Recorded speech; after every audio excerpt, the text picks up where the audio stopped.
নিজেকে বড় মনে করা এটা শয়তানের অ্যাটিটিউড। বিশ্বাসীরা কখনো নিজেকে বড় মনে করে না, তারা কখনো অ্যারোগ্যান্ট অ্যাটিটিউডের হতে পারে না।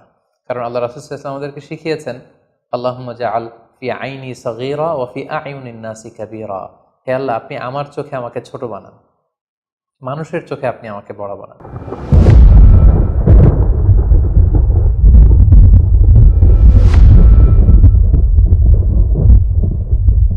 আসসালামু আলাইকুম ওয়া রাহমাতুল্লাহি ওয়া বারাকাতুহু। নাহমাদুহু ওয়া নুসাল্লি আলা রাসূলিহিল কারীম। আম্মা বা'দু ফাআউযু বিল্লাহি মিনাশ শাইতানির রাজীম। বিসমিল্লাহির রহমানির রহিম।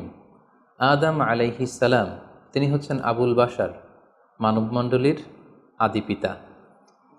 তিনি পৃথিবীর প্রথম মানুষ এবং প্রথম নবী। গোটা মানবমণ্ডলীর মধ্য থেকে আল্লাহ তাআলা আদম আলাইহিস সালামকে পৃথিবীর প্রথম মানুষ এবং প্রথম নবী হিসেবে বাছাই করেছেন। আর আমরা পৃথিবীতে যারা আছি, আমরা সবাই হচ্ছি বানি আদম বা আদম আলাইহিস সালামের বংশধর। আল্লাহ তাআলা আদম আলাইহিস সালামকে সৃষ্টি করার অনেক আগে এই পৃথিবীতে প্রথমে জিন তৈরি করেছিলেন। আল্লাহ তাআলা ইরশাদ করছেন, ওয়াল জান্না খলাকনাহু মিন ক্বাবলু মিন নারিস সামুম। আর আমি মানবজাতি সৃষ্টির অনেক আগে প্রজ্বলিত আগুনের শাখা থেকে জিন জাতিকে তৈরি করেছি। আল্লাহ তাআলা যখন আদম আলাইহিস সালামকে সৃষ্টি করবেন বলে চিন্তা করলেন, আল্লাহ তাআলা সিদ্ধান্তটি ফেরেশতাদের সাথে শেয়ার করলেন। আল্লাহ তাআলা বললেন, ইন্নী জাআইলুন ফিল আরদি খলিফা। ওহে ফেরেশতারা, আমি পৃথিবীতে আমার রিপ্রেজেন্টেটিভ, আমার প্রতিনিধি হিসেবে মানুষ তৈরি করতে যাচ্ছি। যেহেতু জিন জাতিরা পৃথিবীতে আদম আলাইহিস সালামের আগেই অনেক রক্তপাত করেছিল, বিশৃঙ্খলা সৃষ্টি করেছিল, সেই অভিজ্ঞতার আলোকে সেই ডিসকাশনে আল্লাহ তাআলার সাথে ফেরেশতাদের ডিসকাশনে ফেরেশতারা তাদের মতামত পেশ করলেন। তারা বললেন তাদের অভিজ্ঞতার আলোকে, ক্বালু আতাজআলু ফিহা মান ইউফসিদু ফিহা ওয়া ইয়াসফিকুদ দিমা। অর্থাৎ, হে আল্লাহ, আপনি কি এমন কোনো জাতি তৈরি করবেন যারা পৃথিবীতে ফাসাদ সৃষ্টি করবে, ক্যাওস করবে, রক্তপাত করবে? নাহনু নুসাব্বিহু বিহামদিকা ওয়া নুকদ্দিসু লাক। আমরা তো আপনার তাসবিহ পড়ি, আপনার প্রশংসা করি, আমরাই তো ভালো, কেন আপনি আবার মানুষ বানাতে যাবেন? আল্লাহ তাআলা বললেন, ইন্নী আ'লামু মা লা তা'লামুন। যে হে ফেরেশতারা, আমি এমন কিছু জানি যেটা তোমরা জানো না। আল্লাহ তাআলার এই সিদ্ধান্তের কথা যখন তিনি ফেরেশতাদেরকে জানিয়ে দিলেন যে আমি মানুষ বানাতে যাচ্ছি, অতঃপর আল্লাহ তাআলা তার সিদ্ধান্ত অনুযায়ী তিনি মানুষ তৈরি করলেন। আদম আলাইহিস সালাম হচ্ছে পৃথিবীর সর্বপ্রথম মানব। তিনি আদম আলাইহিস সালামকে মাটি থেকে তৈরি করেছেন। এই ভূপৃষ্ঠের যত জায়গায় যত ধরনের মাটি আছে, সব মাটিগুলোকে সেখান থেকে কিছু কিছু অংশ নিয়ে আল্লাহ তাআলা আদম আলাইহিস সালামকে তৈরি করলেন। আল্লাহ তাআলা ইরশাদ করছেন, ইন্নী খালিকুম বাশারাম মিন তিন। নিশ্চয় আমি মানবজাতিকে মাটি থেকে তৈরি করেছি। এজন্য বলা হয়ে থাকে মাটির মানুষ, বা আদম হচ্ছে মাটির তৈরি। বেসিকলি আমরা সবাই আমাদের মা এবং বাবা থেকে তৈরি হয়েছি, তাদের স্পার্ম থেকে, ওভাম থেকে। যেহেতু মানুষের এই বীর্য বা স্পার্মটি আমাদের খাবার দাবারের একটা শক্তিরস বা নির্যাস, এবং আমাদের খাবার দাবার, ফলমূল, এগুলো আসে বেসিকলি মাটি থেকে, সেই দিকে ইঙ্গিত করে আমাদেরকে বলা হয় যে আমরাও হচ্ছি মাটির তৈরি। আদম আলাইহিস সালামকে আল্লাহ তাআলা সরাসরি মাটি থেকে তৈরি করলেন, এবং এই সৃষ্টি প্রক্রিয়ার 3টি ধাপ ছিল। প্রথমত আল্লাহ তাআলা মাটিগুলোকে এঁটেল মাটিতে রূপ দিলেন, যেটাকে কোরআন বলেছে তিনুন লাজিব।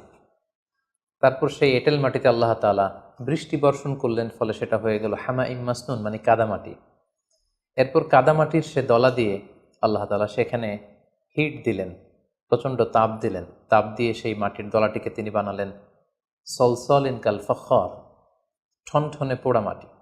এবং সেই ঠনঠনে পোড়া মাটির যে কাঠামো, আল্লাহ তাআলা আদম আলাইহিস সালামের স্ট্রাকচার দিলেন, কাঠামো দিলেন, এবং সেই কাঠামোর ভেতরে আল্লাহ তাআলা রুহের ফুৎকার দিলেন। আল্লাহ বললেন, ফাইদা সাওয়াইতুহু ওয়া নাফাখতু ফীহি মির রূহি। যখন আমি আদমকে তৈরি করলাম, তখন then I breathed into him my spirit. আমি তার ভেতরে আমার রুহের ফুৎকার দিলাম। ফলে আদম আলাইহিস সালাম জীবিত মানুষ হিসেবে সর্বপ্রথম আবির্ভূত হল। আমরা যদি সহিহ বুখারীর দিকে তাকাই, তাহলে দেখব যে সহিহ বুখারীতে সাইয়েদনা আদম আলাইহিস সালামকে যখন আল্লাহ তাআলা তার আকৃতি দিয়েছেন, অবয়ব দিয়েছিলেন, তার হাইট কত ছিল, কত লম্বা তিনি ছিলেন, সে ব্যাপারে সহিহ বুখারীতে এসেছে, ওয়াকানা তুলহু সিত্তুনা যিরাআন, 60 বিঘত তিনি লম্বা ছিলেন।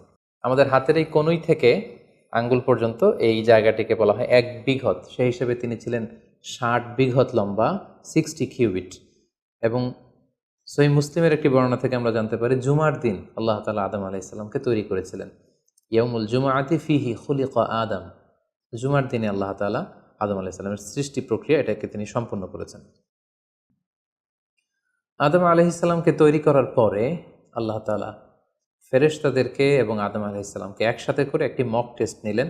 সেখানে আল্লাহ তাআলা তাদের সবাইকে কিছু শব্দের নাম শিক্ষা দিলেন এবং আদম আলাইহিস সালামকে ফেরেশতাদের সামনে এনে ফেরেশতাদেরকে আল্লাহ তাআলা বললেন যে এগুলোর নাম যদি তোমরা আমাকে বলতে পারো তাহলে বলো। আল্লাহ তাআলা বললেন আম্বিউনি বিআসমাই হাউলাই ইন কুনতুম সাদিকিন। ফেরেশতাদেরকে প্রথমে প্রশ্ন করা হলো, বলো তো এগুলোর নাম কি? ফেরেশতারা উত্তর করতে পারলেন না। অতঃপর আদম আলাইহিস সালামকে লক্ষ্য করে আল্লাহ যখন বললেন ইয়া আদম আম্বিহুম বিআসমাইহিম, হে আদম তুমি এই জিনিসগুলোর নাম সবাইকে শুনিয়ে দাও। ফালাম্মা আম্বাআহুম বিআসমাইহিম, আদম আলাইহিস সালাম যখন একটার পর একটা সবগুলো জিনিসের নামকরণ করে ফেলতে পারলেন, সবগুলো জিনিসের নাম বলতে পারলেন, ক্বালা আলাম আকুল লাকুম ইন্নী আ'লামু গায়বাস সামাওয়াতি ওয়াল আরদ, আল্লাহ তাআলা ফেরেশতাদেরকে বললেন আমি কি তোমাদেরকে বলিনি যে আমি আকাশ জমিনের গায়েবের সমস্ত বিষয়ের ধারক এবং বাহক, সব বিষয়ের জ্ঞান আমার কাছে আছে। সো আদমকে আমি এমন কিছু স্পেশাল ফিচার দিয়ে তৈরি করেছি যেগুলো অ্যাঞ্জেলদের মধ্যে ল্যাকিংস ছিল, ফলে ফেরেশতারা সেগুলো জানার পরেও সেগুলোর নাম আল্লাহ তাআলাকে রিপিট করে বলে শোনাতে পারেনি। কিন্তু আদম আলাইহিস সালাম সবগুলো জিনিসের নাম একটার পর একটা তিনি বলে ফেলতে পারলেন এবং এ থেকে প্রমাণিত হয় যে আল্লাহ তাআলা এখানে ফেরেশতাদের অপারগতা এবং আদম আলাইহিস সালামের শ্রেষ্ঠত্বের প্রমাণ তিনি এখানে স্থাপন করলেন। অনেকে প্রশ্ন করে থাকে যে আল্লাহ তাআলা আদম আলাইহিস সালামকে স্পেশালি এই জিনিসগুলোর নাম শিক্ষা দিয়েছিলেন, ফলে আদম আলাইহিস সালাম বলতে পেরেছেন, কিন্তু ফেরেশতাদেরকে তো এই জিনিসগুলোর নাম শিক্ষা দেওয়া হয়নি। সো তারা কি করে বলবে? কোরআনের কোথাও এটা সুস্পষ্ট বলা হয়নি যে আল্লাহ তাআলা যখন এই জিনিসগুলোর নাম শিক্ষা দিচ্ছিলেন তখন আলাদা করে আদম আলাইহিস সালামকে শিক্ষা দিচ্ছিলেন। বরং এমনও হতে পারে যে শেখানোর প্রক্রিয়াটি যখন চলছিল তখন ফেরেশতা এবং আদম তারা সকলেই উপস্থিত ছিল, কিন্তু আদম আলাইহিস সালামকে আল্লাহ তাআলা এমন কিছু মানবিক বৈশিষ্ট্য স্পেশাল ফিচার দিয়ে তৈরি করেছেন যার ফলে তিনি এগুলোর উত্তর করতে পেরেছিলেন। কিন্তু ফেরেশতাদের মধ্যে ওই বিষয়গুলো না থাকার কারণে ফেরেশতারা সেগুলোর উত্তর করতে পারেনি। ফেরেশতাদের সামনে আদম আলাইহিস সালামের শ্রেষ্ঠত্বের প্রমাণ হওয়ার পরে আল্লাহ তাআলা সকল ফেরেশতাদেরকে আদেশ করলেন যে তোমরা আদম আলাইহিস সালামকে একটা সম্মানসূচক সেজদা দাও, যেটাকে অনারারি প্রোস্ট্রেশন বলে। আল্লাহ তাআলা বললেন উসজুদু লি আদম ফাসাজাদু ইল্লা ইবলিস আবা ওয়াস্তাকবারা ওয়া কানা মিনাল কাফিরিন। আল্লাহ তাআলা আদেশ দেওয়ার সাথে সাথেই সকল ফেরেশতারা সেজদা দিল। আসলে এই সেজদাটা কেমন ছিল আমরা জানি না। আমরা সাধারণত রুকু করলে we just bow down our head just little bit, আমরা আমাদের মাথা একটু নিচু করি। আমরা যখন সেজদা দেই আমরা আমাদের কপাল মাটিতে ছুঁয়ে দেই, এটা হচ্ছে আমাদের সেজদা। কিন্তু ফেরেশতাদের সেজদা আসলে আদতে কেমন ছিল আমরা জানি না। এজন্য ফেরেশতাদের কোনো বিষয়, জিনদের কোনো বিষয়, এটা যদি আমরা আমাদের মতো করে কল্পনা করি এটা ভুল হবে। বরং যেভাবে সেজদা দেওয়ার দরকার ছিল ফেরেশতারা ঠিক সেভাবেই আদম আলাইহিস সালামকে সেজদা দিয়েছেন। কিন্তু এই সেজদাটি এবাদতের সেজদা নয়, কারণ এবাদত হিসেবে সেজদা দেওয়া যাবে শুধুমাত্র কেবলমাত্র আল্লাহ তাআলাকে। এই সেজদাটি ছিল সম্মানসূচক সেজদা, অনারারি প্রোস্ট্রেশন। ফাসাজাদু ইল্লা ইবলিস, আল্লাহ তাআলা আদেশ দেওয়ার সাথে সাথে সকল ফেরেশতারা সেজদা দিল ইবলিস ছাড়া। আবা ওয়াস্তাকবারা ওয়া কানা মিনাল কাফিরিন, সে সেজদা দিতে অস্বীকৃতি জানালো, ফলে সে কাফিরদের অন্তর্ভুক্ত হয়ে গেল। এখন প্রশ্ন হচ্ছে হু ইজ দিস ইবলিস? ইবলিস কে? এতক্ষণ পর্যন্ত আমরা আল্লাহ তাআলার সাথে ফেরেশতাদের ডিসকাশন, শেয়ারিং শুনেছি। আদম আলাইহিস সালামকে হঠাৎ করে সৃষ্টি করলেন, কিন্তু নাও এ নিউ ক্যারেক্টার অ্যাপিয়ার্ড, নতুন একটি ক্যারেক্টার চলে এসেছে, সেটা হচ্ছে ইবলিস। ইবলিস হচ্ছে এক মহাজ্ঞানী সত্তা, যে হচ্ছে কানা মিনাল জিন। কোরআন আমাদেরকে কনফার্ম করেছে কানা মিনাল জিন্নি ফাফাসাকা আন আমরি রাব্বি। ইবলিস বা শয়তান বেসিকলি জিন জাতির অন্তর্গত। আমরা আমাদের আদম আলাইহিস সালামের আলোচনার শুরুতেই বলেছি যে আল্লাহ তাআলা মানব সৃষ্টির আগে এই পৃথিবীতে জিন তৈরি করেছিলেন। ইবলিস হচ্ছে সেই জিনের অন্তর্গত।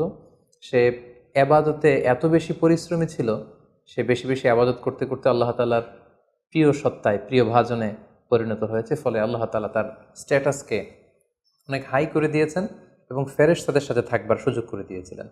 তাকে আল্লাহ তাআলা এতটাই সম্মান দিয়েছিলেন, সে চাইলেই আল্লাহ তাআলার সাথে সরাসরি কথা বলতে পারত। কিন্তু আল্লাহ তাআলা যখন আদম আলাইহিস সালামকে সেজদা দেওয়ার আদেশ করলেন, সবাই সেজদা দিল ইবলিস ছাড়া। আল্লাহ তাআলা এ পর্যায়ে ইবলিসকে জিজ্ঞেস করলেন মা মানাআকা আল্লা তাসজুদা ইয আমারতুক, হে ইবলিস, কিসে তোমাকে বাধা দিল সেজদা দিতে? কেন তুমি সেজদা দিলে না? সবাই যেখানে সেজদা দিল, তুমি কেন সেজদা দিলে না?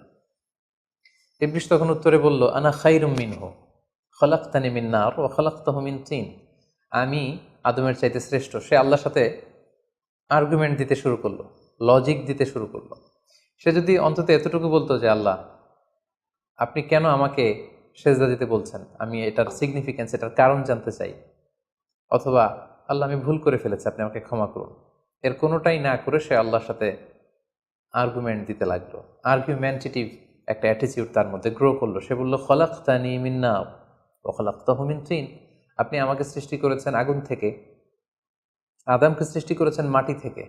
আগুন হচ্ছে ঊর্ধ্বমুখী, আগুনের লেলিহান শিখা দাউ দাউ করে উপরের দিকে উঠতে থাকে, আর মাটির চাকা ঢিলা, ছেড়ে দিলে নিচে পড়ে যায়। সো ঊর্ধ্বমুখী কোনো জিনিস তো নিম্নমুখী কোনো জিনিসের কাছে নত হতে পারে না, আমি কেন সেজদা দেব? সে যখন আল্লাহ তাআলার কাছে এইভাবে যুক্তিতর্ক স্থাপন করলো, আল্লাহ তাআলা তার র্যাঙ্কিংকে নষ্ট করে দিলেন। আল্লাহ বললেন যে তুমি বিতাড়িত, অভিশপ্ত, লাঞ্ছিত এবং ধিক্কৃত। আল্লাহ তাআলা তার যে হাই র্যাঙ্ক এবং স্ট্যাটাস, সেই পদমর্যাদা, তাকে পদমর্যাদাচ্যুত করা হলো। ফলে সে তার আগের অবস্থানে আর থাকলো না। সে আল্লাহ তাআলাকে এবার বলতে আরম্ভ করলো, ক্বাল আনজিরনি ইলা ইয়াউমি ইউবআসুন, হে আল্লাহ, এত বছর আমি ইবাদত করার পরে আপনার প্রিয় ভাজন হলাম, কিন্তু শুধু আদমকে সম্মানসূচক সেজদা প্রদর্শন না করার কারণে আপনি আমার স্ট্যাটাসকে নামিয়ে দিলেন, আপনি আমাকে ধিক্কৃত, অভিশপ্ত বলে ঘোষণা করলেন। তাহলে আমি আপনার কাছে একটা জিনিস চাই, সেটা হচ্ছে আনজিরনি ইলা ইয়াউমি ইউবআসুন, আপনি আমাকে কিয়ামত পর্যন্ত হায়াত দিন, যাতে আমি কিয়ামত পর্যন্ত বেঁচে থাকতে পারি। এবং সে শুধু আল্লাহর সাথে আর্গুমেন্ট দিয়েই ক্ষান্ত হয়নি, সে এ পর্যায়ে আল্লাহ তাআলাকে চ্যালেঞ্জ ছুড়ে দিল। বেসিকলি, যদিও ইবলিস এত এত ইবাদত করে আল্লাহ তাআলার প্রিয় হয়েছিল, ফেরেশতাদের পর্যায়ে চলে গিয়েছিল, আল্লাহ তাআলা তার সাথে ডিরেক্টলি কথা বলতো, কিন্তু ইবলিসের ভেতরে একটা সুপ্ত অহমিকা বোধ ছিল। আল্লাহ তাআলা চেয়েছেন এই ইনসিডেন্টের মধ্য দিয়ে সেই সুপ্ত অহমিকা বোধটা প্রকাশ করে দিতে। ইবলিস ভাবতো যে কেউ আমাকে ছাড়িয়ে যেতে পারবে না, আমি সবার চাইতে শ্রেষ্ঠ। সে বলেছিল, আনা খাইরুম মিনহু, আমি তার চেয়ে শ্রেষ্ঠ। তার ভেতরে যে সুপ্ত অহমিকা বোধ, এই যে অ্যারোগ্যান্স, এই যে ইগোইস্টিক সমস্যা, আল্লাহ তাআলা চেয়েছেন এই ঘটনার অবতারণা ঘটিয়ে ইবলিসের ভেতরকার এই অহমিকা বোধকে প্রকাশ করে দিতে, এবং সেটাই ঘটেছে। এবার সে আল্লাহ তাআলাকে চ্যালেঞ্জ দিয়ে বলল যে আল্লাহ, আপনি আমাকে কিয়ামত পর্যন্ত হায়াত দিন, লা আকউদান্না লাহুম সিরাতাকাল মুস্তাকিম, আপনার এই আদম সন্তান, বনি আদমের যারা পৃথিবীতে আসবে, তারা কি করে জান্নাতে যায় সেটা আমি দেখে নেব। আমি সিরাতুল মুস্তাকিমের সামনে বসে থাকবো, যাতে করে তারা সরল সঠিক পথ পেতে না পারে, তারা যাতে সত্যের পথে থাকতে না পারে। আমি তাদেরকে সুম্মা লাআতিয়ান্নাহুম মিন বাইনি আইদিহিম ওয়া মিন খালফিহিম ওয়া আন আইমানিহিম ওয়া আন শামাইলিহিম, সামনে থেকে, পেছন থেকে, ডান দিক দিয়ে, বাঁ দিক দিয়ে, সব দিক দিয়ে আমি তাদেরকে কুমন্ত্রণা দিব, ধোঁকা দিব, টেম্পটেশন দিব, হুইসপারিং করব। ওয়ালা তাজিদু আকসারাহুম শাকিরিন, আপনি তাদেরকে শুকরগুজার কৃতজ্ঞ বান্দাদের অন্তর্ভুক্ত পাবেন না। আল্লাহ তাআলা বললেন, লামান তাবিআকা মিনহুম লাআমলা আন্না জাহান্নামা মিনকুম আজমাইন, তুমি আমাকে চ্যালেঞ্জ দিচ্ছ, ঠিক আছে, আমিও তোমার চ্যালেঞ্জ নিলাম, চ্যালেঞ্জ অ্যাকসেপ্টেড। তোমাকে এবং তোমাকে যারা ফলো করবে, ফলোয়ারদেরকে, তাদের সবাইকে দিয়ে আমি জাহান্নামকে পরিপূর্ণ করব। আল্লাহ তাআলা ইবলিসকে কিয়ামত পর্যন্ত হায়াত দিলেন, তার চ্যালেঞ্জ গ্রহণ করলেন, এবং ইবলিসও তার মিশন এবং ভিশন ফিক্স করে নিল যে যে আদমের কারণে আজকে আমি এতটা ধিক্কৃত, অভিশপ্ত, লাঞ্ছিত, সে আদমকে এবং সে আদমের সন্তানদেরকে, বনি আদমকে আমি জাহান্নামে ঢুকানোর আগ পর্যন্ত ক্ষান্ত হব না। এবং আল্লাহ রাসূল সাল্লাল্লাহু আলাইহি ওয়াসাল্লাম বললেন যে ইন্না শাইতানা ইয়াজরি মিনাল ইনসানি মাজরাদ দাম, মানুষের রক্ত প্রবাহের সাথে ইবলিস মিশে যেতে পারে, সেখানে যে সে কুমন্ত্রণা দিতে পারে। সেই ঘটনার পর থেকে আল্লাহ তাআলার সৃষ্টির, দুইটি শক্তিশালী সৃষ্টির মধ্যে তৈরি হয়ে গেল চিরশত্রুতা, চিরবিদ্বেষ, চিরদ্বন্দ্ব, শয়তান আর বনি আদম। আদম আলাইহিস সালামকে যখন সেজদা করতে বলা হলো, সবাই সেজদা করলো, কিন্তু ইবলিস সেজদা করলো না। এই ঘটনার পর আদম আলাইহিস সালাম কেমন যেন একটু একাকিত্ব এবং অস্থিরতা ফিল করতে লাগলেন, লোনলিনেস, কারণ তার কোনো সাথী নেই, সঙ্গী নেই, প্রতিবেশী নেই, বন্ধু নেই, বান্ধব নেই, কেউ নেই। মানুষ হিসেবে তিনি কেবল একা, বড়ই একা। তার এই অস্থিরতা, তার এই একাকিত্ব, তার এই লোনলিনেসকে আল্লাহ তাআলা বুঝতে পেরে তার একজন সঙ্গিনী তৈরি করলেন। তিনি হচ্ছেন হাওয়া আলাইহিস সালাম, এই পৃথিবীর প্রথম মানবী। এবং আল্লাহ তাআলা বললেন ওয়াজআলা মিনহা যাওজাহা লিয়াসকুনা ইলাইহা। আল্লাহ তাআলা তার থেকেই তার একজন সাথী, তার সঙ্গিনী তৈরি করলেন, যার সান্নিধ্যে যে স্থির হতে পারে, সে প্রশান্তি পেতে পারে। অন্যত্র আল্লাহ তাআলা বলছেন খালাকা মিনহা যাওজাহা ওয়া বাসসা মিনহুমা রিজালান কাসীরাও ওয়া নিসাআ। আল্লাহ তাআলা আদমের মধ্য থেকেই তার সাথীকে বা তার জোড়াকে অর্থাৎ হাওয়াকে তিনি তৈরি করলেন, এবং এই আদম আর হাওয়া থেকে গোটা বিশ্বের সকল মানব মণ্ডলীকে তিনি তৈরি করেছেন। আদম আলাইহিস সালামের কোন জায়গা থেকে হাওয়া আলাইহিস সালামকে তৈরি করা হয়েছে? সহিহ বুখারীতে এসেছে খুলিকনা মিন তিলা, পাঁজরের হাড় থেকে। আদম আলাইহিস সালামের বাম পাঁজরের উপর দিকের বাঁকা হাড় থেকে আল্লাহ তাআলা হাওয়া আলাইহিস সালামকে তৈরি করেছেন। হাওয়া শব্দটি এসেছে আরবি শব্দ হাই থেকে। হাই মানে জীবিত, প্রাণবন্ত। যেহেতু জীবন্ত আদম থেকে ওনাকে সৃষ্টি করা হয়েছে, তাই তাকে হাওয়া বলা হয়।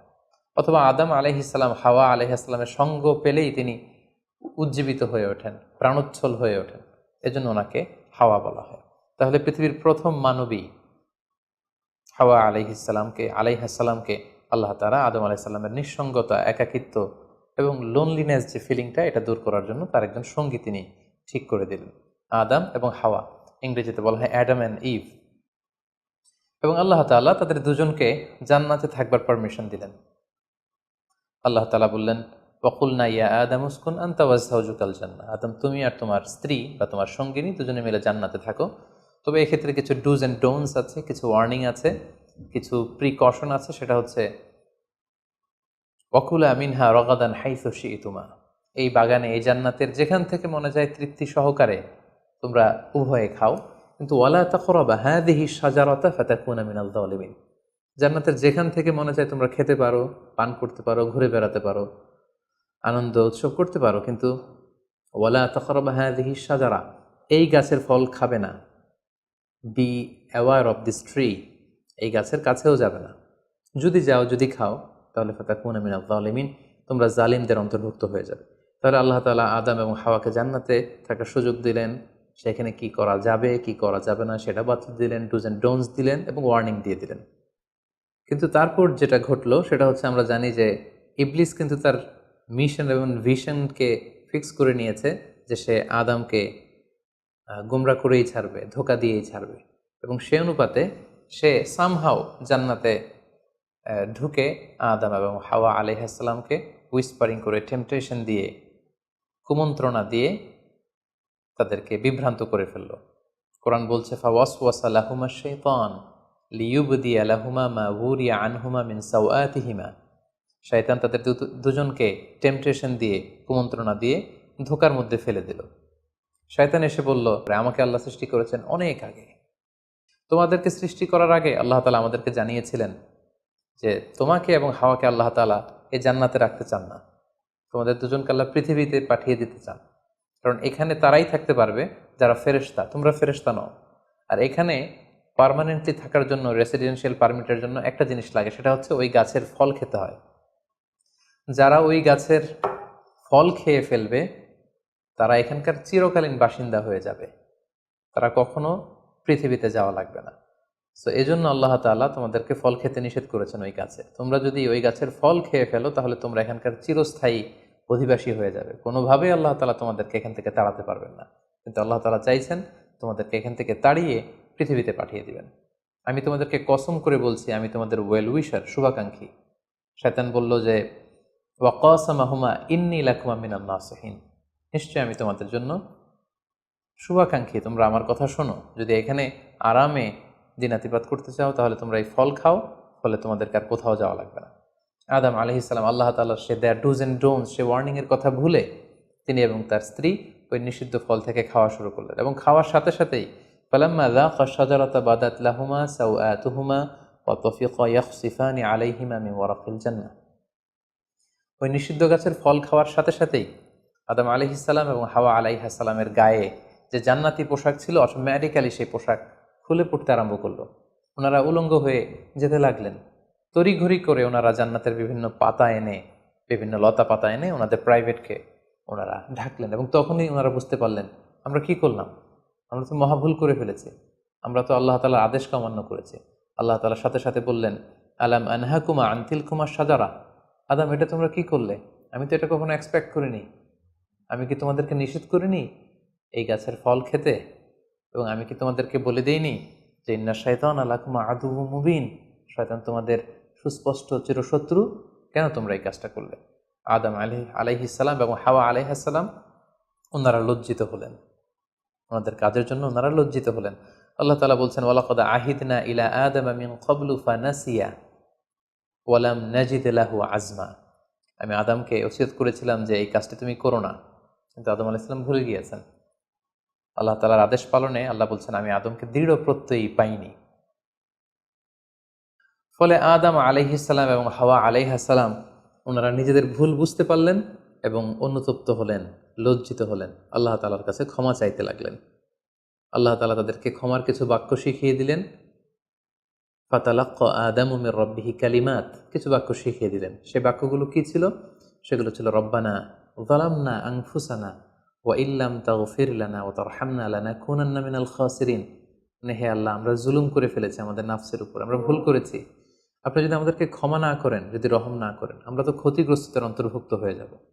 আদম আলাইহিস সালাম এবং হাওয়া আলাইহিস সালাম উভয়ে অনুতপ্ত হলেন, লজ্জিত হলেন এবং চোখের পানি ছেড়ে এই দোয়াটি পড়ে পড়ে আল্লাহ তাআলার কাছে ক্ষমা চাইলেন, এবং আল্লাহ তাআলা তাদের উভয়কে ক্ষমা করে দিলেন। এবার আল্লাহ তাআলা তাদের দুজনকে বললেন, যেহেতু তোমরা আমার আদেশকে মান্য করতে পারোনি, সেজন্য তোমাদেরকে পৃথিবীতে চলে যেতে হবে। ইহবিতু বা'দুকুম লিবা'দিন আদু, তোমাদেরকে পৃথিবীতে নামিয়ে দেয়া হলো। ওয়ালাকুম ফিল আরদি মুস্তাকাররু ওয়া মাতাউন ইলা হিন, এই পৃথিবী হবে তোমাদের আবাসস্থল, এই পৃথিবীতে অনেক জীবন উপকরণ তোমাদের জন্য থাকবে। ফিহা তাহিয়াউন ও ফিহা তামুতুন ওয়া মিনহা তুখরুজুন, you live there, you die there, and you will be resurrected from there. তোমরা পৃথিবীতে বসবাস করবে, পৃথিবীতেই তোমাদের মৃত্যু হবে, এবং এই পৃথিবীর কবর থেকেই, মাটি থেকেই তোমাদেরকে আবার আমি পুনরুত্থান করব, and this is my decision. Adam আলাইহিস সালাম এবং হাওয়া আলাইহিস সালাম পৃথিবীর প্রথম মানব এবং মানবীকে জান্নাত থেকে আল্লাহ তাআলা পৃথিবীতে নামিয়ে দিলেন, এবং আল্লাহ বললেন যে তোমাদেরকে নামিয়ে দিয়েই আমি ক্ষান্ত হচ্ছি না। ফাইম্মা ইয়াতিয়ান্নাকুম মিন্নি হুদান, আমার গাইডেন্স তোমাদের কাছে আসবে। ফামান তাবিআ হুদায়া ফালা ইয়াযিল্লু ওয়ালা ইয়াশকা, আমার দেয়া পথ নির্দেশিকা এবং গাইডেন্স যারা মেনে চলবে তারা কখনো পথভ্রান্ত হবে না, তারা কখনো গোমরা হবে না। অতঃপর আল্লাহ তাআলা তাদের দুজনকে পৃথিবীতে নামিয়ে দিলেন। আদম এবং হাওয়া কোথায় নামিয়ে দিলেন এ ব্যাপারে ঐতিহাসিকদের মধ্যে মতভেদ পাওয়া যায়। কিছু কিছু ঐতিহাসিকগণ বলেন যে আদম আলাইহিস সালামকে মক্কা এবং তায়েফের মাঝখানে দাহনা নামক একটা জায়গায় আল্লাহ নামিয়ে দিয়েছেন। কোনো কোনো বর্ণনা মতে পাওয়া যায় যে আদম আলাইহিস সালামকে আল্লাহ তাআলা ইন্ডিয়ান সাবকন্টিনেন্টে শ্রীলঙ্কার সিংহাল নামক একটা জায়গায় পাঠিয়েছেন, এবং তারা সেখানে অ্যাডামস পিক নামে একটি পাহাড়ের কথা বলে থাকেন, যেখানে আদম আলাইহিস সালামের ফুটপ্রিন্ট বা পায়ের ছাপ সংরক্ষিত আছে বলে অনেক ঐতিহাসিকগণ মত প্রকাশ করেছেন।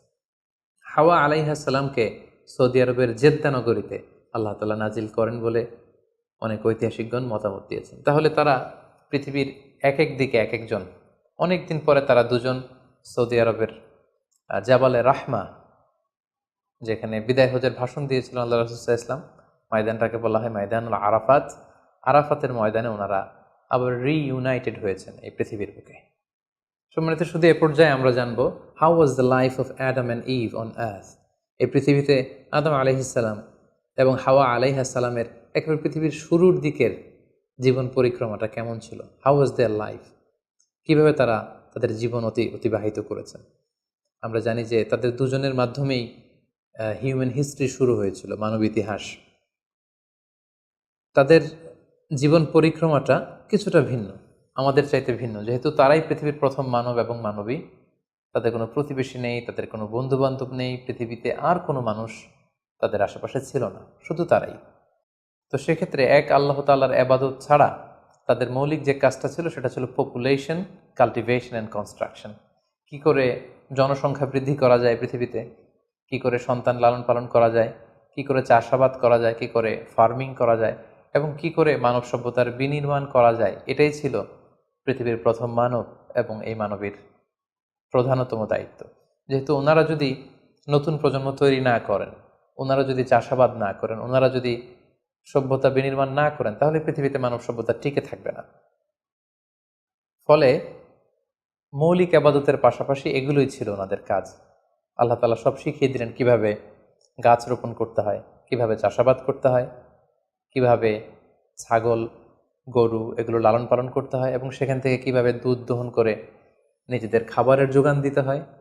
বেসিকলি আদম আলাইহিস সালামের কাছে যে সহিফাগুলো নাজিল হয়েছিল, সেখানে শরীয়তের মূলনীতির চাইতে কিভাবে পৃথিবী আবাদ করতে হবে এই বিষয়গুলোই বেশি স্থান পেয়েছিল।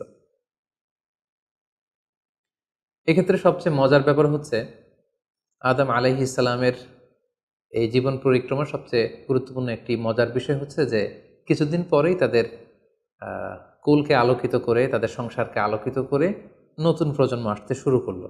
এবং আদম আলাইহিসসালাম এবং হাওয়া আলাইহিসসালামের মাধ্যমে যে সন্তানরা পৃথিবীতে আসতো, তারা ছিল অলওয়েজ টুইন বেবি বা যমজ সন্তান হিসেবে আসতো। সর্বপ্রথম আল্লাহ তাআলা তাদেরকে একটি সন্তান, একটি ছেলে সন্তান এবং একটি মেয়ে সন্তান দিয়ে ধন্য করলেন, এবং তারা তাদের নাম রাখলেন, ছেলেটির নাম রাখলেন কাবিল, মেয়েটির নাম রাখলেন আকলিমা। এবং তারপরের বছর আবারও হাওয়া আলাইহিসসালাম গর্ভবতী হয়ে সন্তান জন্ম দিলেন। সেক্ষেত্রেও একটি ছেলে একটি মেয়ে, কারণ এই ছেলে মেয়েদের বিয়ে দেওয়ার তখন পদ্ধতি ছিল এই বছর যেই ছেলে জন্মগ্রহণ করেছে সেই ছেলের সাথে পরের বছরের মেয়ের বিয়ে হতো, এবং এই বছর যে মেয়ে জন্মগ্রহণ করেছে তার সাথে পরের বছরের ছেলের সাথে এভাবে ক্রসিং সিস্টেমে বিয়ে হতো। যেহেতু পৃথিবীতে আর কোনো মানুষ তাদের আশেপাশে ছিল না, ফলে নিজেদের ভাই বোনদের মধ্যে বিয়ে হতো, তবে ওলট পালট করে। তো এর ফলে বাই ডিফল্ট আদম আলাইহিস সালামের ছেলে কাবিলের ভাগ্যে এসে জুটল তার পরের টার্নের যে বোন জন্মগ্রহণ করেছে হাবিলের সাথে, তার নাম ছিল লাবুদা। লাবুদার সাথে কাবিলের বিয়ে হবে এবং হাবিলের সাথে ইকলিমার বিয়ে হবে, এটাই ফিক্স করা হলো। কিন্তু এখানে একটি সমস্যা দেখা দিল, সেটি হচ্ছে ইকলিমা ছিল খুবই সুন্দরী, she was a very beautiful lady. ফলে কাবিল এটা মেনে নিতে পারেনি। সে প্রশ্ন উত্থাপন করলো যে কেন আমি লাবুদাকে বিয়ে করব? লাবুদা হচ্ছে কিছুটা শ্যামলা প্রকৃতির, আমি তাকে বিয়ে করব না, বরং আমার সাথে আমার যে বোন জন্মগ্রহণ করেছে সে ইকলিমাকে আমি বিয়ে করব। আদম আলাইহিস সালাম বললেন, না, এটা আল্লাহর দেয়া আদেশ। তোমার সাথে তোমার যে যমজ বোন জন্মগ্রহণ করেছে তাকে তুমি বিয়ে করতে পারবে না, বরং তোমার পরে হাবিল এবং লাবুদা যে জন্মগ্রহণ করেছে সে লাবুদা হবে তোমার স্ত্রী, এবং তোমার সাথে তোমার যে বোন আকলিমা জন্মগ্রহণ করেছে সে আকলিমা হবে হাবিলের স্ত্রী। কিন্তু কাবিল এটা সহজে মেনে নিতে পারেনি। ফলে সে এখানে প্রশ্ন উত্থাপন করলো এবং সে বলল যে আমি আকলিমাকে বিয়ে করতে চাই। দেখা দিল এক মহা সমস্যা। তখন আল্লাহ তাআলা আদম আলাইহিস সালামকে জানিয়ে দিলেন, ঠিক আছে, হাবিল এবং কাবিলকে কুরবানি করতে বলো, যার কুরবানি কবুল হবে সেই আকলিমাকে পাবে। এবং তখন কোরবানির সিস্টেম ছিল, কোরবানি করে চলে আসার পরে আকাশ থেকে আগুন এসে যেই কোরবানিকে ঝলসে দিত, সেই কোরবানিটা আল্লাহ তাআলার কাছে কবুল হয়েছে বলে ধরে নেওয়া হতো। আদম আলাইহিস সালামের ছেলে কাবিল বেসিকলি চাষি ছিল, সে এক বস্তা গম আল্লাহ রাস্তায় কোরবানি করলো। আর হাবিল সে মেষ চড়াতো, ছাগল চড়াতো, সে একটি বকরি জবাই করে আল্লাহ রাস্তায় কুরবানি করলো, এবং তারা অপেক্ষা করতে লাগলো যে কার কুরবানি কবুল হয়। দেখা গেল আকাশ থেকে আগুন এসে হাবিলের বকরি বা ছাগলটাকে ঝলসে দিয়েছে, কিন্তু কোনো আগুন এসে কাবিলের গমের বস্তাকে বা গমের স্তূপকে ঝলসে দেয়নি। ফলে প্রমাণিত হলো যে হাবিলের কুরবানি আল্লাহ তাআলার দরবারে কবুল হয়েছে, এবং আল্লাহ তাআলার দেয়া আগের বিধান অনুযায়ী হাবিলই আকলিমাকে বিয়ে করার সুযোগ পাবে। এই কথাটি আল্লাহ তাআলা খুব সুন্দর করে কোরআনুল কারীমে উল্লেখ করেছেন। আল্লাহ বলছেন, ফাতুকুব্বিলা মিন আহাদিহিমা ওয়ালাম ইউতাকাব্বাল মিনাল আখার। তাদের একজনের কোরবানি কবুল হলো, আরেকজনেরটি হলো না।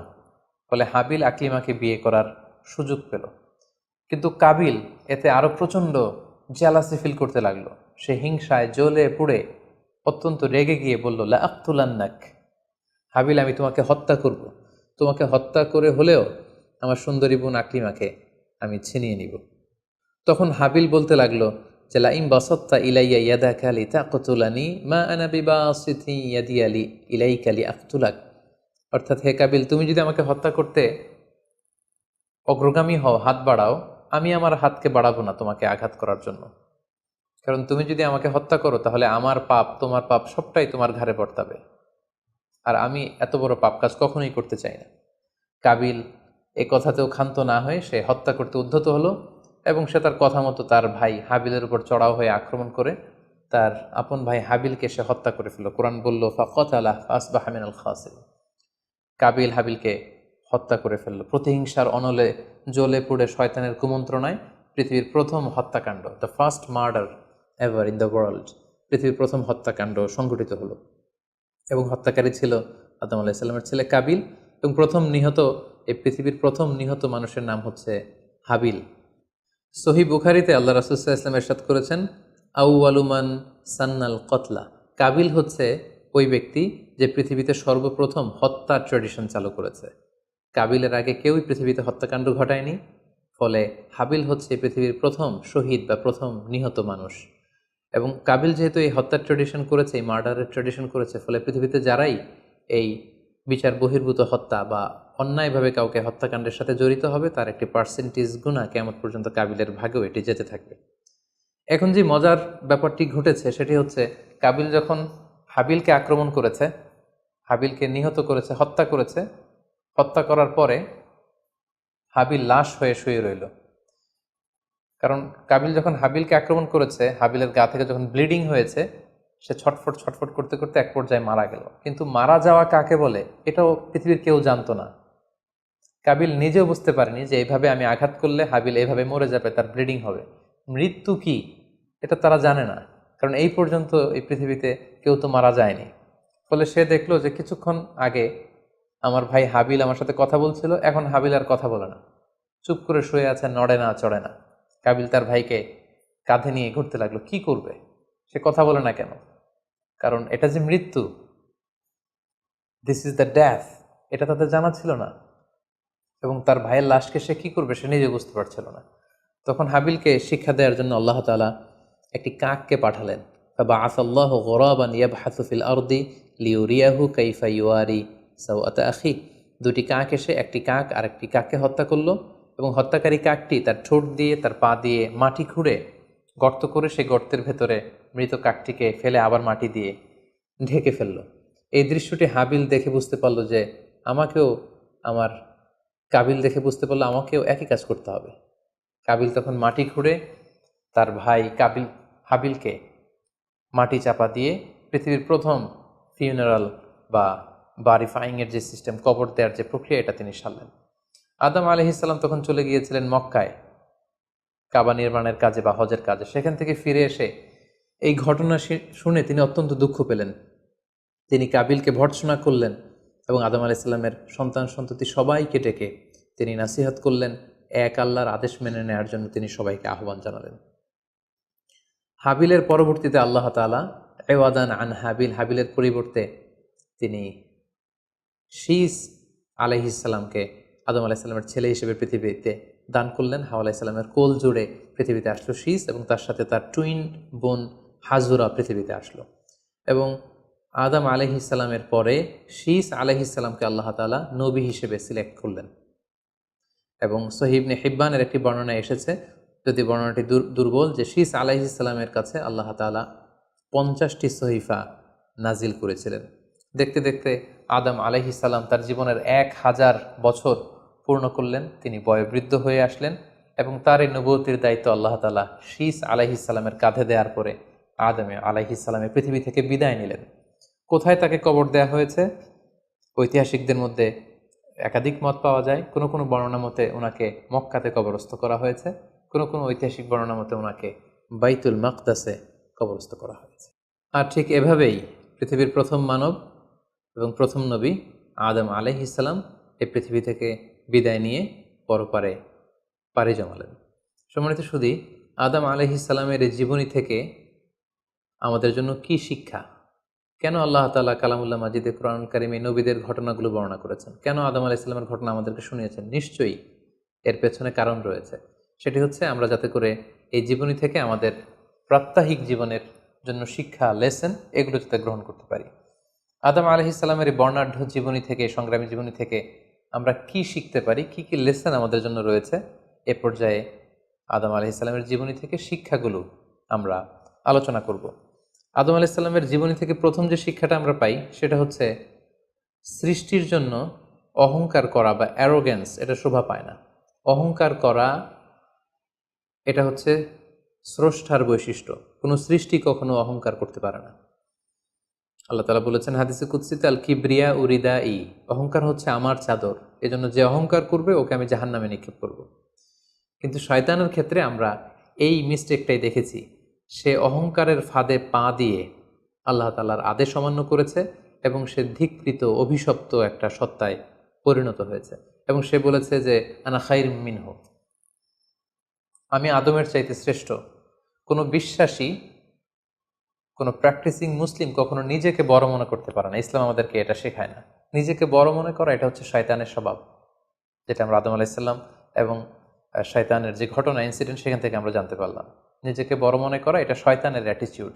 বিশ্বাসীরা কখনো নিজেকে বড় মনে করে না, তারা কখনো অ্যারোগ্যান্ট অ্যাটিটিউডের হতে পারে না।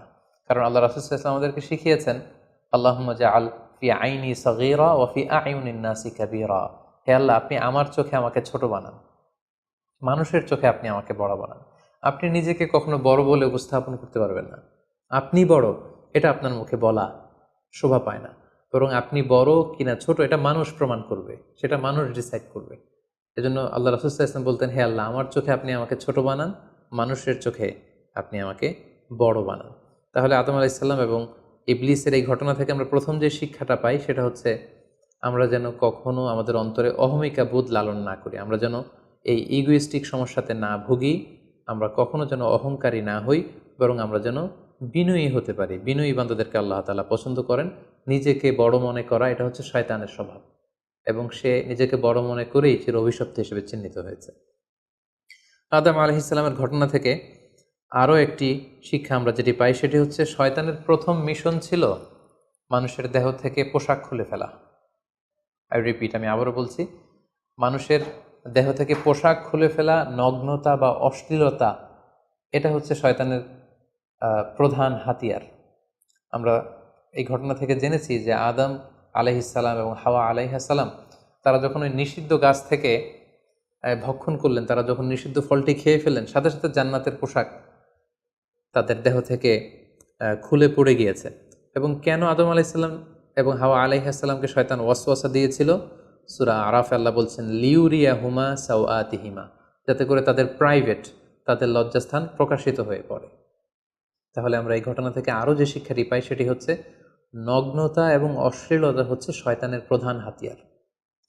বর্তমানে আমরা সেটাই দেখতে পাচ্ছি যে শয়তান আমাদের পোশাককে খাটো করতে চাচ্ছে। দিনকে দিন আমাদের পোশাকের ধরন এমন হতে যাচ্ছে, বিশেষ করে আমাদের বোনদের বা নারীদের পোশাকের দিকে যদি আমরা তাকাই, এটা ছোট হতে হতে এমন একটা পর্যায়ে চলে যাচ্ছে, এর মাধ্যমে কিন্তু এই নিউডিটি বা নগ্নতা এবং অশ্লীলতার ছড়াছড়ি আমাদের সমাজে খুব বেড়ে গিয়েছে। এবং এটা ছিল শয়তানের প্রধান হাতিয়ার। আমাদের আদি পিতা এবং আদি মাতাকে এই নগ্নতা এবং অশ্লীলতার মাধ্যমেই, তাদের দেহ থেকে পোশাক খোলার মাধ্যমে কিন্তু শয়তান প্রথম তার শত্রুতা প্রকাশ করতে পেরেছিল। এবং কারা আসলে আমাদের শত্রু, কে আমার শত্রু কে আমার বন্ধু, এটা আমাদেরকে জানতে হবে। আল্লাহ তাআলা খুব সুস্পষ্টভাবে কোরআনে বলেছেন যে ইন্নাহু লাকুম আদু মুবিন, তোমরা শয়তানের পদাঙ্ক অনুসরণ করো না, কারণ শয়তান হচ্ছে তোমাদের সুস্পষ্ট শত্রু। সো কে আমার বন্ধু কে আমার শত্রু, এ ব্যাপারে যেন আমরা সুস্পষ্ট একটি ধারণা পেতে পারি, এই জন্য কোরআন আমাদেরকে জানিয়েছে শয়তান হচ্ছে আমাদের প্রকাশ্য শত্রু। আদম আলাইহিস সালামের এই স্টোরি থেকে আমরা আরও একটি শিক্ষা পাই, সেটা হচ্ছে আল্লাহ তাআলা যখন জান্নাতে আদম এবং হাওয়া আলাইহিস সালামকে থাকার সুযোগ দিলেন, আল্লাহ বললেন ওয়ালা তাকরাবা হাযিহি শাজারা, খবরদার যেটা মনে চায় খাও, কিন্তু ওই গাছের কাছেও যেও না। আল্লাহ তাআলা কিন্তু বলেননি ওই গাছের ফল খেও না, আল্লাহ বলেছেন কাছেও যেও না। এটা একটা কোরআনিক টার্ম, কাছেও যাওয়া যাবে না। ফল খাওয়া তো দূর কি বাত, ওই গাছের ফল খাওয়া তো অনেক পরের কথা, আগে কাছে গেলেই না ফল খাওয়া না খাওয়ার প্রসঙ্গটা আসে। এজন্য আল্লাহ তাআলা সাবধান করে বলে দিয়েছিলেন কাছেও যেও না। এটা কোরআনের একটা টার্ম। অশ্লীলতার ব্যাপারে যখন আল্লাহ আমাদেরকে সাবধান করেছেন, আল্লাহ বলেছেন ওয়ালা তাকরাবুজ জিনা, অশ্লীলতার কাছেও যেও না। যেখানে আল্লাহ তাআলা আমাদেরকে শিখাচ্ছেন যে কাছেও যেও না, কিন্তু আমরা আমাদের দেশে কাছে আসার গল্পের নাম কিন্তু এখন শুনছি। আমরা মোস্ট রিসেন্টলি কিছু বছর আগে ক্লোজ আপ ওয়ানের কাছে আসার দুর্দান্ত সব গল্প নিয়ে তারা কিছু প্রোগ্রাম করেছিলেন, সেখানে তরুণ তরুণীদেরকে খুব বেশি কাছে আসার জন্য তারা একে অপরের কাছে আসা, লাভ স্টোরিগুলো শেয়ার করা, এগুলো তারা প্রমোট করেছে। কিন্তু তার বিপরীতে কোরআনিক পয়েন্টস অফ ভিউ যদি আমরা দেখি, সেখানে কিন্তু আমরা ভিন্ন কনসেপশন দেখতে পাই। সেখানে কোরআন আমাদেরকে বলেছে যে কাছেও যাওয়া যাবে না, তোমরা কাছেও যেও না। সো এই বিষয়টি যেন আমরা মনে রাখবার চেষ্টা করি। আদম আলাইহিস সালামের ঘটনা থেকে আরও একটি শিক্ষা আমরা পাই, সেটা হচ্ছে শয়তান সবসময় আমাদেরকে অস্থির বানাতে চেষ্টা করে। মানে আমার আরও লাগবে, আমার আরও চাই, আমার আরও পেতে হবে। যেমন জান্নাতে নিঃসন্দেহে আদম এবং হাওয়া আলাইহিস সালামের জন্য কোনো অভাব ছিল না, সব কিছু সেখানে ছিল। তারপরেও কেন তাদেরকে, যেটাকে নিষিদ্ধ করা হয়েছে, ওই ফল কেন খাওয়া লাগবে? শয়তান এসে সেই কাজটাই করেছে। শয়তান বোঝাতে চাচ্ছে তোমাদের আরও লাগবে, আরও। এই অফুরন্ত খাবার এবং নাজ নেয়ামতে তোমাদের হবে না, বরং যেটা আল্লাহ নিষেধ করেছে ওইটাতেই যেতে হবে। সো এটা হচ্ছে শয়তানের একটা ধোঁকা দেওয়ার পদ্ধতি। শয়তান সবসময় আমাদেরকে আরও চাই, আমাদের আরও লাগবে, আরও পাওয়ার জন্য শয়তান আমাদেরকে উৎসাহিত করে। এরকম আরও আরও করে যখন আমরা এসবের পেছনে ছুটতে থাকি, ফলে আমরা অস্থির হয়ে উঠি। শয়তান কখনোই চায় না আমরা যেন প্রশান্ত চিত্তের অধিকারী থাকি, আমরা যেন ধীরস্থির থাকি। আপনি যখনই ধীরস্থির হবেন, আল্লাহর সিদ্ধান্তে যখন আপনি সন্তুষ্ট হবেন, তখনই আপনার মনে একটা প্রশান্তি চলে আসবে। ফলে আপনি তখন আল্লাহকে নিয়ে ভাবার সুযোগ পাবেন, আপনার জীবনকে নিয়ে সন্তুষ্ট হবেন। তখন আপনার মধ্যে একটা কামনেস, একটা ট্রায়াঙ্কুলিটি চলে আসবে। কখনোই শয়তান এটা চায় না, বরং শয়তান সবসময় একটা প্রতিযোগিতার মধ্যে রেখে আরও লাগবে, আরও চাই, এরকম একটা উন্মাদনা, অস্থিরতা শয়তান সবসময় আমাদের মধ্যে ছড়িয়ে দিতে চায়। এই গল্প থেকে আমরা আরও একটি জিনিস শিখতে পারি, সেটা হচ্ছে দ্য পাওয়ার অফ দোয়া। দোয়ার যে কত বড় শক্তি। একটু খেয়াল করে দেখুন যে আল্লাহ তাআলা শয়তানের দোয়াও কিন্তু ফিরিয়ে দেয়নি, কিন্তু আমরা অল্পতে নিরাশ হয়ে যাই। শয়তান বলেছিল, আল্লাহ তুমি আমাকে চিরকাল বেঁচে থাকার সুযোগ দাও, লম্বা হায়াত দাও। আল্লাহ এই দোয়া কবুল করলেন।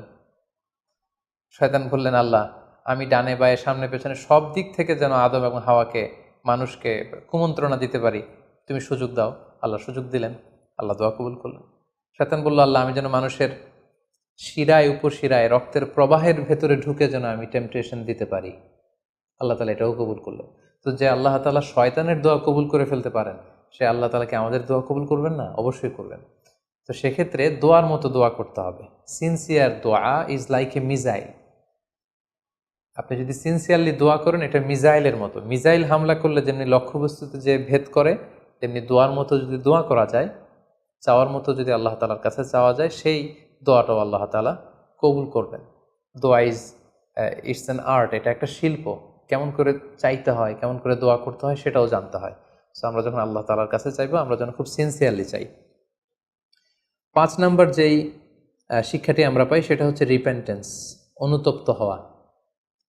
শয়তানও আল্লাহর আদেশ অমান্য করেছে, আদম আলাইহিস সালামও আদেশ অমান্য করেছে। আল্লাহ বলেছেন সেজদা দাও, শয়তান সেজদা না দিয়ে আদেশ অমান্য করলো। আল্লাহ তাআলা আদমকে বলেছেন এই গাছের কাছে যেও না, আদম আলাইহিস সালাম ভুল করে খেয়ে তিনিও আদেশ অমান্য করলেন। পার্থক্যটা কোথায়? পার্থক্য হচ্ছে শয়তান ভুল করে সে ভুলের উপর অটল থেকে গিয়েছিল, অহংকার করেছিল। কিন্তু আদম আলাইহিস সালাম ভুল করে তিনি অনুতপ্ত হয়েছিলেন। শয়তান ভুল করে ভুলের উপর স্থির থাকে, আর আল্লাহর প্রিয় বান্দারা ভুল করে তারা আল্লাহ তাআলার কাছে ক্ষমা চায়। আমরা মানুষ হিসেবে আমাদের ভুল হতেই পারে, এটা খুবই স্বাভাবিক। কুল্লুকুম খত্তা, তোমরা সবাই পাপী। ও খয়রুল খত্তাইনা তাওয়াবুন, এই পাপীদের মধ্যে সবচেয়ে শ্রেষ্ঠ পাপী হচ্ছে যে পাপী পাপ করার পরই আল্লাহ তাআলার কাছে তওবা করে, অনুতপ্ত হয়।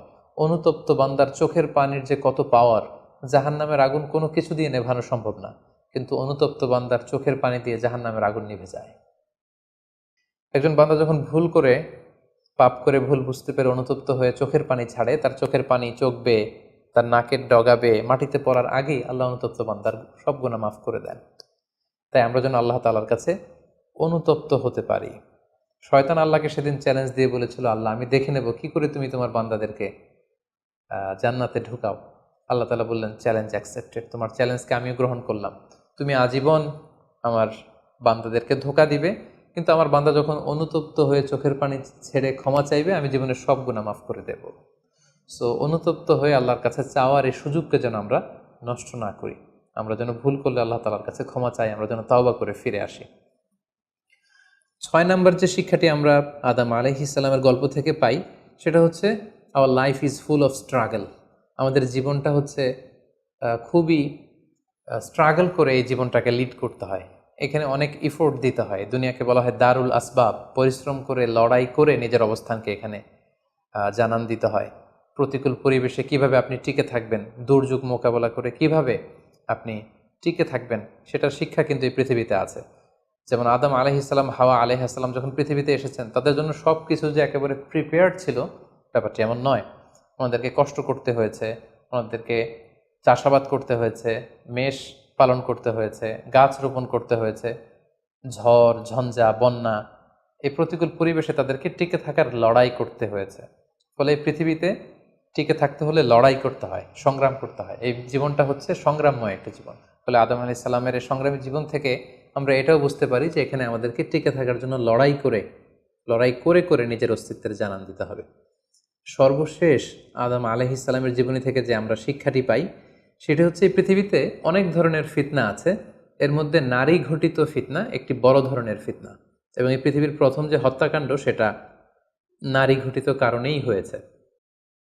এবং সহিহ মুসলিম আল্লাহ রাসূল সাল্লাল্লাহু আলাইহি ওয়াসাল্লাম বলেছেন, ফাইন্না আউওয়ালা ফিতনাতি বানি ইসরাঈল কানাত ফিন্নিসা, বনি ইসরায়েলের প্রথম ফিতনাও নারীদের ব্যাপারেই ঘটেছে। এবং আল্লাহ রাসূল বলেছেন, আমার পরে তোমাদের জন্য নারীদের ফিতনার চাইতে বড় কোনো ফিতনা আমি রেখে যাইনি। ফলে এই নারী ঘটিত ফিতনা থেকে আমাদেরকে সাবধান থাকতে হবে। বর্তমানেও যখন আমরা পত্রপত্রিকা খুলি, প্রায় কিন্তু আমরা এই ধরনের অশ্লীলতা, নগ্নতা, ধর্ষণের মতো জঘন্য ঘটনার কথা আমরা শুনি। এতে করে আমরা বুঝতে পারছি যে নারী ঘটিত ফিতনাটা আসলেই অনেক বড় ফিতনা। এক্ষেত্রে আসলে নারীদেরকে ব্লেম করা হচ্ছে না, এক্ষেত্রে উভয়ই সমানভাবে অপরাধী। নারী পুরুষ উভয়কেই আল্লাহ তাআলা তাদের চোখকে অবনমিত রাখতে বলেছেন। এই হাদিস দ্বারা এটা প্রমাণ হয় না যে নারীদেরকে ব্লেম করা হচ্ছে, বরং ঘটনাটা যেহেতু নারী কেন্দ্রিক, সেহেতু নারী ঘটিত ফিতনার কারণে পৃথিবীতে প্রথম হত্যাকাণ্ড ঘটেছে, এবং এখনও এ জাতীয় ঘটনার কারণে অনেক ধরনের ফাসাদ ফিতনা সমাজে ছড়িয়ে পড়ছে। সো আমাদেরকে আদম আলাইহিস সালামের জীবনী থেকে আরও একটি শিক্ষা হচ্ছে, এই নারী ঘটিত ফিতনা থেকে বেঁচে থাকার জন্য নারী পুরুষ উভয়কেই তাদের নজর বা দৃষ্টির লাগাম টেনে ধরতে হবে। দৃষ্টিকে যদি আমরা নিয়ন্ত্রণ করতে না শিখি তাহলে ফিতনা কমানো সম্ভব না। আল্লাহ রাসূল সাল্লাল্লাহু আলাইহি ওয়াসাল্লাম বলেছেন, আন নাযার সাহমুন মিন সিহামি ইবলিস, দৃষ্টি হচ্ছে শয়তানের বিষ মাখানো তীরবানের মধ্যে থেকে একটি তীর। এই বিষ মাখানো তীর দিয়ে শয়তান নারী পুরুষকে কাবু করে অশ্লীলতার পথের দিকে নিয়ে যায়। সম্মানিত শুধু এই ছিল আদম আলাইহিস সালামের সংগ্রামী জীবন কাহিনী, এবং ওনার জীবনী থেকে আমাদের জন্য কিছু লেসন বা শিক্ষা। আল্লাহ তাআলা আমাদের সবাইকে নবীদের রেখে যাওয়া পথ এবং মতে, তাদের অনুসৃত পথে আমাদেরকে পরিচালিত করুক। আসসালামু আলাইকুম ওয়া রাহমাতুল্লাহি ওয়া বারাকাতুহু।